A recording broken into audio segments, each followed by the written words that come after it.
I loved hearing your intro though. Just felt like listening to the BBC, or is it CBBS? And Those are very different vibes indeed with BBC and CBBS. exactly, it was more akin to CBBS. Bench, a major online bookkeeping platform that sent shockwaves through the accounting industry, raising critical questions about data access and the risk of VC-backed tech companies. Huge repercussions. Who owns the data and what happens if something happens where you are shut out from the account? In particular, the first time that AI has shown its limitations. FYI have launched a new integration with Companies House. Thomoson Reuters has acquired SafeSend. With Otto has been brought to us by an accountant called the Number Ninja. Capitalise announced an exciting collaboration with Plaid. Quick access to capital is often crucial for small businesses. OpenTax, owned by AdSum, have now introduced automated client notifications. It's one of those little tools. I think it was Free Agent released one at the end of last year where you could just reconnect all of your bank accounts in one button click. They're just brilliant. It looks tiny, but it's a game changer for so many businesses and saves so much time. I really think that was something beautiful in terms of how you read that and how you presented on that. Just they should be so proud. They should take that whole snippet. It was like it felt like I was listening to the CBBS presentation. CBBS. It was really just a beautiful story. The way no. intonated is like the rise and the fall. Thank you. Do you have fun? More used to be like this one tone. Oh, and I'm this, I'm an accountant. I'm reading as well. Well, not even look at the camera. Hello, there's a story I do over this here. thing now and again that I'm forced to do, and I show up at the about accounting technology. It's very interesting, but don't let my face tell you any different. All right, let's close this stuff out. The reason that it came about was exactly what we're seeing in the UK today. It was the result of a labour shortage in Norway. Hello and welcome to the Digi-Tools and Accrual World podcast, the place to go for all of your app news in this digital world of accounting. As ever, we'll be bringing you the insights, the news, the little tidbits that we've gathered from your favourite apps around the UK and beyond. And we'll be joined by the CEO of Xledger, who will be maybe explain to us the difference between how accountants in Scandinavia do things compared to what we do over the UK, and maybe some of the things we can learn from. But before we get into any of that, let's hand over to Indi, the only person left in this group while John's gallivanting. Indi, how are you? Good. Do you know, I loved hearing your intro though. It just felt like I was in like a storybook or just, back at story time. When we're like listening to the BBC, or is it CBBS? And it's like, there's a lesson to be learned here, children. Those are very different vibes indeed between BBC and CBBS. Exactly. It was more akin to CBBS.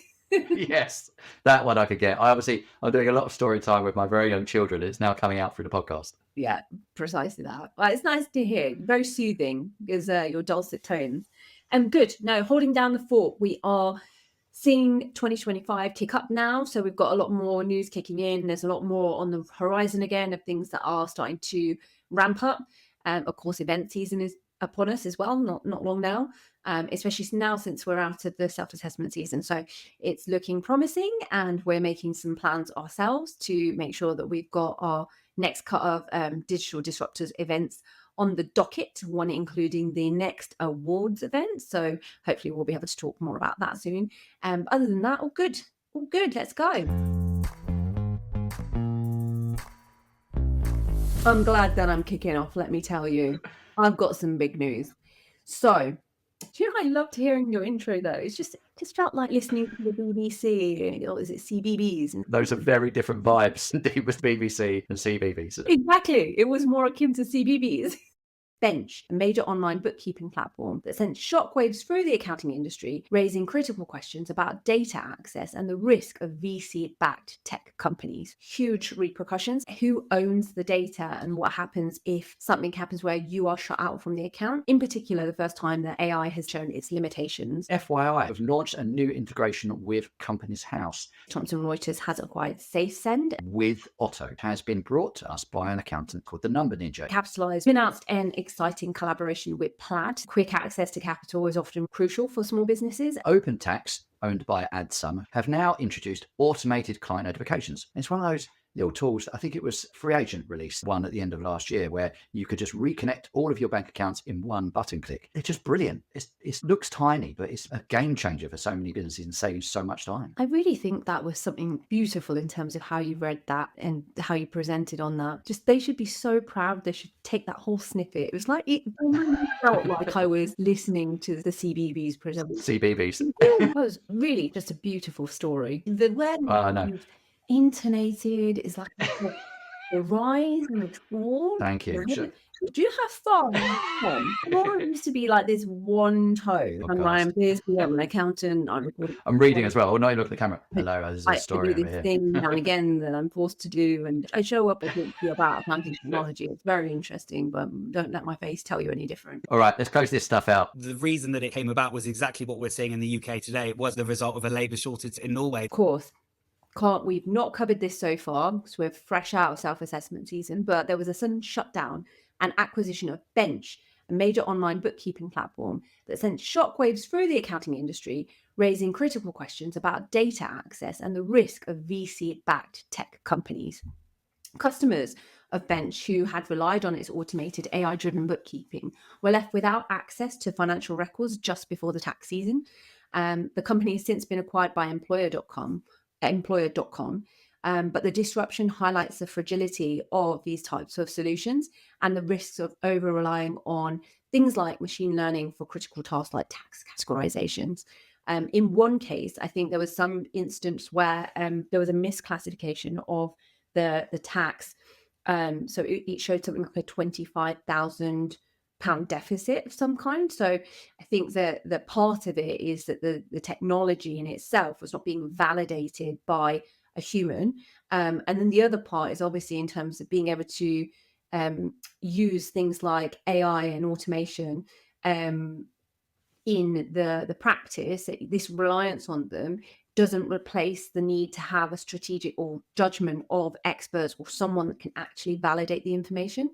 It also highlights the complexities of data ownership and access that I think to date we've really not spoken enough about, but we've only ever touched upon it in the context of when you market to who has marketing rights to the client base, but actually like who owns the data and what happens if something happens where you are shut out from the account. Most of the software as a service companies do not then automatically confer a benefit for you to then instantly have access to your data or have ownership of that. So I think that's one, some of the fallouts from this are big lessons learned.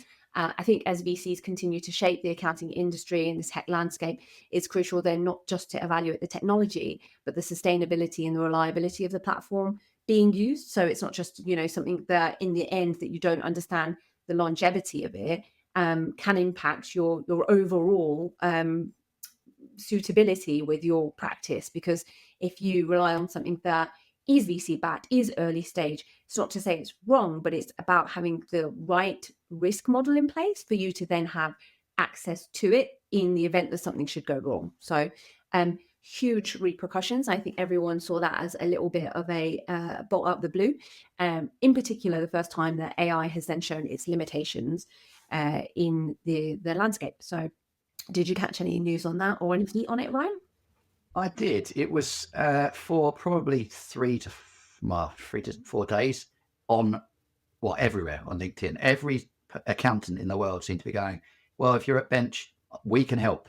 And I'm not sure I liked that. There were some that were just saying, we'll help migrate your data for free. I thought that was very positive. You're not really benefiting from that apart from getting your brand out there. But yeah, there was a lot of, jumping on what was a challenging time for a lot of individuals, and it didn't sit right with me. But I don't get this. So the business Bench decided to just fold. They went and just folded, and then within 2 days had a buyer for $450,000. Were they playing silly buggers to get a buyer through? I mean, there's some skeptics that might believe that. It seems a bit weird. It just seems a bit weird to get an acquisition that quickly. Is that normal, Indi? I mean, it's possible if someone's buying it because they know that it's just going to be shut off the next day, that then there could be offers on the table that are just chipped in from numerous parties just as a punt to see if there's something that they're willing to accept. Could be that they actually had a sale lined up. I highly doubt that they would have let this go to the wall, but maybe they did have a sale lined up, and in the 11th hour it just pulled out, and that's not uncommon. But then they can't really get behind that, because it depends on how well advanced, I guess, the deal was.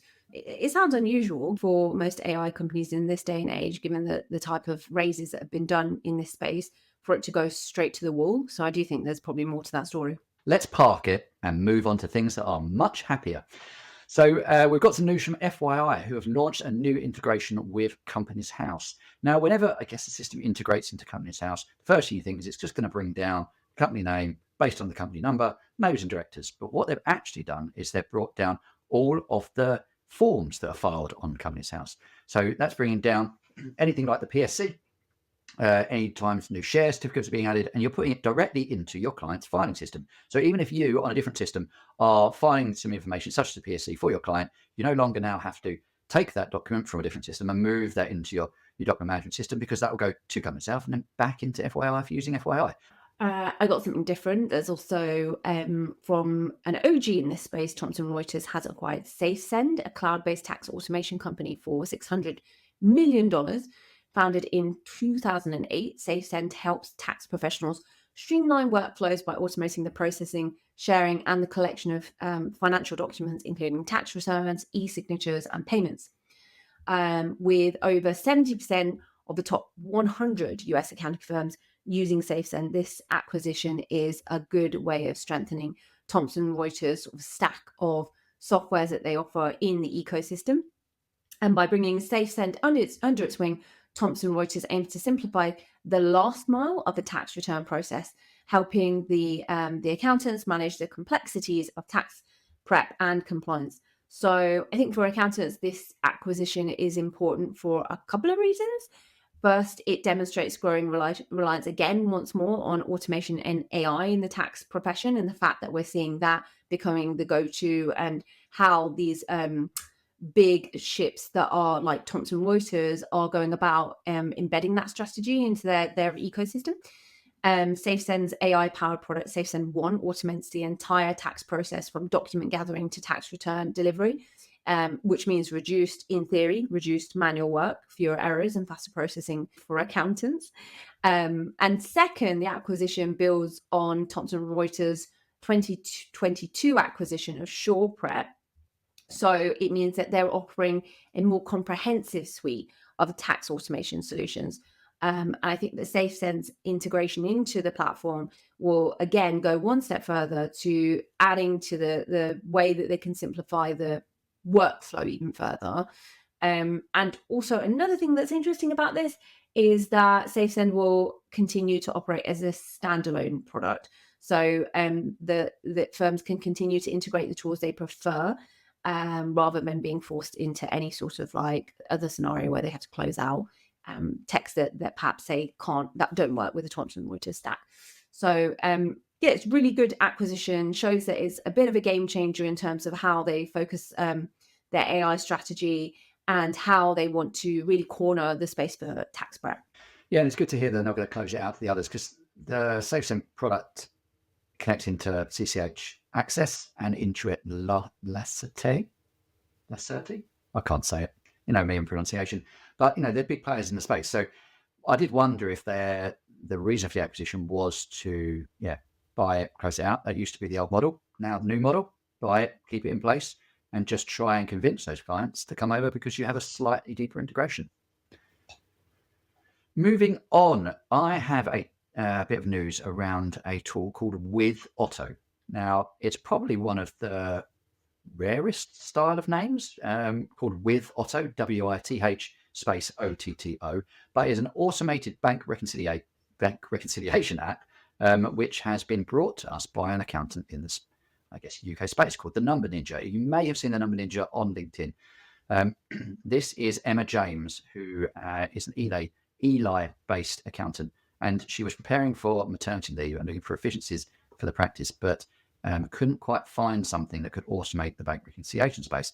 And fortunately for her, she has a husband that is a software developer.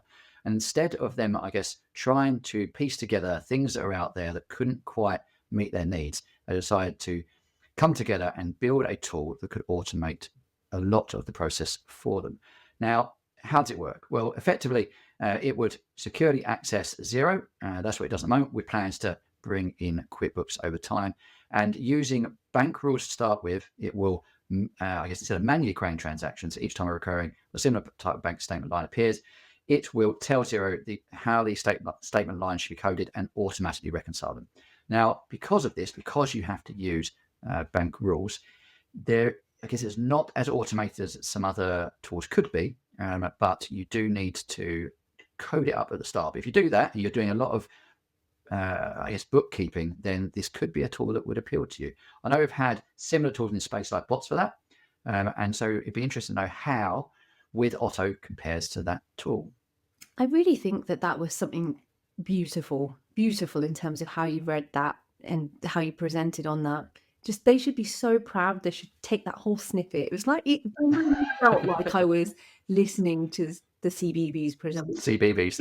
Really well. The information, the pauses, it's beautiful, right? Beautiful.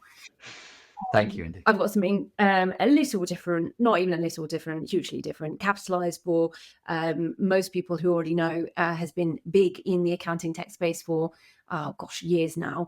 And they're a UK-based financing platform that offer SMEs options for different types of loans or lending through the lenders that are in their marketplace or in their kind of wheelhouse. They've announced an exciting collaboration with Plaid, the leader in open banking technology, to bring pre-approved funding to their customer base, that they have roughly 150,000 small businesses that then should benefit from the integration. So they have integrated to the open banking technology and then offered Capitalise's instant offers. So I think what it does signal is we are now full gun-ho into the world of seeing how open banking is going to make a huge difference to credit decisioning and underwriting, and making business owners get access to the types of funding that they need that perhaps they probably wouldn't have gotten access to a few years back because they just fell under the radar or not within the criteria of the major banks. Now I think that we're seeing the value of that access to the data, but then also being able to go a step further from that is attaching that to the accounting data, seeing how it paints a story of where the loan or where the financing that you're requesting really is going to be deployed. I don't think we've ever been able to do that in the past so quickly. It's been something that has been done on like a quarter by quarter basis. Even the credit reports that you would see, they don't really update in the same real time way. With open banking, we're going to have like a very intuitive way of monitoring what happens to not only the financing that you access, but how you also are doing on your repayments, on your defaults, on the general way that you are evolving as a business. And it's exciting to see how that then plays in to the future of refinancing and secondary markets. It seems such a great idea. It's surprising that it's not been done already. Like, it's taken this long. But I guess, as you said, it's been that evolution of open banking and into the finance space. Yeah, I think it has been. There are elements of how it's been done, but it's usually been done at the individual lender level. Capitalise has probably got a rich database that they can leverage that they've built over the last 5-6 years now in the space. So more power to them. And hopefully this means that for those businesses using Capitalise, they will have better options available to them. The main bit I took from that, Indi, which I thought was very apt for what we've discussed in the show, was how they're generating a story of the business. I think that's what seems to be the focus of today's show, is story time. Now, let's close out story time with a little bit of news that I think is a nice benefit for those that use this tool. OpenTax, owned by AdSum, who keep coming up frequently on this podcast, they're always releasing really interesting little tools, have now introduced automated client notifications. So this will basically send notifications of anyone that's in the OpenTax platform to their clients when a VAT return has been submitted, when there's a payment reminder, when there's an overdue payment, when there's a refund that's been verified, and when the refund is also in compliance. And what this means is you don't need to notify clients. They don't need to chase you finding out where things are. The system is already on top of that. And it's one of those little tools. I think it was Free Agent released one at the end of last year where you could just reconnect all of your bank accounts in one button click. So they're just brilliant. It looks tiny, but it's a game changer for so many businesses and saves so much time. So we're lucky enough to be joined by Pete Hucker, the CEO of Xledger, to talk a bit about what Xledger does and how it's kind of moved across from its position in Norway. So look, I could talk about Xledger a lot. I have done on this show, but it'd be really good to hear from you, Pete, on how would you describe the product? Well, thank you for having me. My name's Pete. I'm, as you said, the CEO of the UK region of Xledger. We are a multinational company. We did start in Norway, but we're in many countries in Europe and also the US. We are a finance system at heart, and we are built for the mid-market. So we're not for very small companies that are served by products such as Xero or QuickBooks. We're also not for very, very large companies that might want a highly customized product. So we sit in the middle of that. We are heavily configurable, but we're not customizable. But the key thing about us is we are a multi-tenant true cloud product. Well, how does, I guess, the accounting space in Norway differ to the UK? Because obviously you grew up there, you can kind of set yourself there and then have come over to the UK, as well as the other jurisdictions. Is it more prevalent in Norway that the larger companies outsource more than they do in the UK at present? Absolutely. So many more mid-market companies are used to using accountancy companies to provide elements of their finance function. I would say then that probably Norway's a bit ahead on that side from how accountants at least are delivering the service. Yeah. And do you think it's systems such as yourselves that has enabled that? I think we filled a space, right? I think the reason that it came about was exactly what we're seeing in the UK today. It was the result of a labour shortage in Norway. There was far less accountants sort of coming through. Companies were struggling to hire, and I think they were looking for the expertise and resource of accounting companies to fill that gap. And often where you have companies that are very good at sort of utilizing our software, you can get the most out of it. We are a highly automated system, but it's a case of you get in what you get out what you put in, right? And if you have someone who's very, very good at using our system, you can get those benefits. Well, the fact is the higher profit margin, right? Because you're still charging for a service. And if you imagine to automate in the background, the client doesn't necessarily know how much you can do that. You can then make a bigger margin. And that's probably where we're starting to see a better trend now in the UK. And those businesses that couldn't do outsourcing historically, the firm I was just a part of was exactly that. We never did bookkeeping until the likes of Xero came over. And then just by default, now we can kind of afford to do it because we can make some margin where we couldn't do previously. And because that is growing upwards, we need tools that can deliver that rather than having a really complex app stack all in one place, use the automation, use the streamlining. So are you starting to have those conversations, have got those accountancy firms in the UK that are using your tool for exactly that? Yeah, so to take that point, absolutely, it is sort of higher margins. And I think that's, based on the value that companies see in the finance function. When you're starting out and you're maybe a small company, a lot of what you're looking from the finance function is to meet statutory demands, right? You need to get your accounts done, you need to get your VAT posted, but when you get bigger and you can't run a company in your head anymore, you start relying on budget holders. You start relying far more on the information, the management information that you're being provided to make decisions rather than gut instinct and how much money into your bank account. The value becomes much more, and therefore those mid-market customers are willing to pay for it. Cool. So obviously we talked about automation and streamlining and therefore margins, but what other benefits does the likes of Xledger provide for those outsourcing companies that they can enhance their service to the client? So the first thing we do, and you sort of put this earlier, is we allow bookkeepers to be much more efficient in how they are processing transactions across multiple companies or customers. We are a highly automated product because we are designed for customers with lots of transactions, or accountancy companies processing lots of individual customers that on aggregate have lots of transactions. And we are also very strong on reporting because mid-market customers require strong reporting. And what that really means is flexibility. So you don't just want to look at a standard P&L, sort of income and expenditure. You want to be able to cut those numbers in many, many different ways, be that by budget holder or project or employee or contribution. And the flexibility of the reporting in our product allows us to meet the demands of mid-market customers. Great. Well, thanks, Pete, for coming on. Really appreciate it. And yeah, we've got a lot of insights out of you. Cool. Well, thank you very much for your time. Indeed, I've had an observation the last couple of weeks. I picked up that Sam Newton from Gravitate Accounting has been using magnesium supplements. It just made me think of you. I've got to admit, I think he takes them in pill form rather than rubbing them into his body.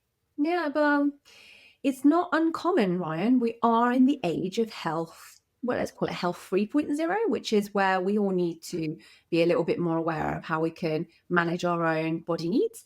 And do you know, there was one thing that I forgot to mention. Oh, God, I felt so vindicated as well. I listened to a podcast just a few weeks ago, and I was reading and listening to a lot more around breath work, in particular, how we could benefit from hot and cold treatments. As you know, my very tepid bath that I've had has been something that everybody has taken the mick out of, because they've said, well, it doesn't count as like a cold plunge or anything that then could contribute towards having the same effect as an ice bath.